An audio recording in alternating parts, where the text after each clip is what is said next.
नंदीग्राम में शुभेंदु की पदयात्रा पर हमला, घायल बीजेपी कार्यकर्ताओं को अस्पताल ले गए धर्मेंद्र प्रधान। पश्चिम बंगाल चुनाव में हॉट सीट कहे जा रहे नंदीग्राम की राजनीतिक लड़ाई अब हिंसा में तब्दील होती दिख रही है। गुरुवार को बीजेपी उम्मीदवार शुभेंदु अधिकारी की रैली पर हमला हुआ है। इसे लेकर केंद्रीय मंत्री धर्मेंद्र प्रधान ने टीएमसी पर आरोप लगाते हुए कहा कि मेरे सामने ही पार्टी के एक कार्यकर्ता पर हमला किया गया, जिसमें वो बुरी तरह से घायल हो गया। ये घटना नंदीग्राम विधानसभा सीट के सोनाचूरा इलाके में हुई है। शुभेंदु अधिकारी ने कहा कि स्थानीय पुलिस की मौजूदगी में यह हमला हुआ है। उन्होंने कहा कि इस हमले में युवा मोर्चा का एक कार्यकर्ता घायल हुआ है। घायल बीजेपी कार्यकर्ता को खुद धर्मेंद्र प्रधान अस्पताल तक लेकर गए हैं। केंद्रीय मंत्री धर्मेंद्र प्रधान ने कहा कि हमले में बीजेपी कार्यकर्ता को चोट लगी है और उसके सिर से खून बह रहा था।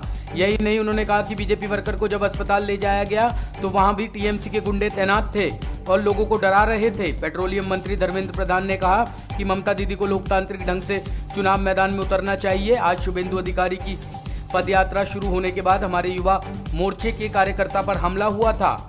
हमारी चुनाव आयोग से अपील है कि यहां सुरक्षा में अर्धसैनिक बलों को तैनात किया जाए। पेट्रोलियम मिनिस्टर ने कहा कि लोकतंत्र में कोई भी चुनाव लड़ा जा सकता है और पूरी आजादी के साथ चुनाव प्रचार कर सकता है, लेकिन इस तरह की हिंसा दुर्भाग्यपूर्ण है। बता दें कि इससे पहले बीजेपी सांसद अर्जुन सिंह के घर पर भी बम से हमला हुआ था, जिसमें 3 लोग जख्मी हो गए थे।